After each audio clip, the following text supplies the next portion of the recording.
I bought the Insta360 GO Ultra not as an underwater camera, but rather as a hands-free camera, but ended up in a surprise, as I will explain.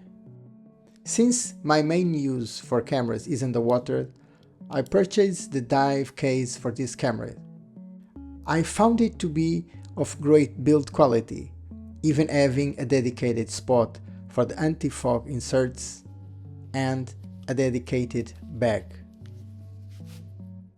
For those who film underwater, especially when snorkeling and freediving, stabilization is essential due to the movement at the surface and the movement when descending.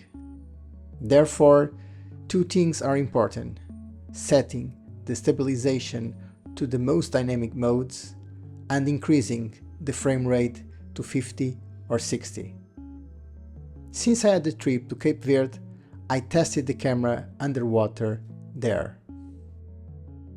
As you can see, the images are very good and the colors are excellent.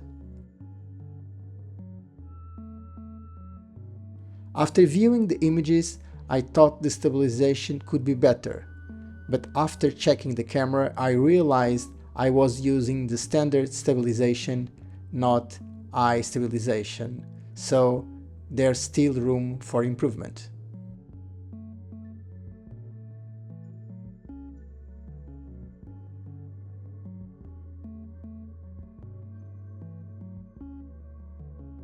One of the positive aspects of using the Insta360 GO Ultra is the Insta360 Studio, which, in addition to many editing capabilities, has color restoration for underwater, Aquavision 3, which allows you to choose from 4 different types of color.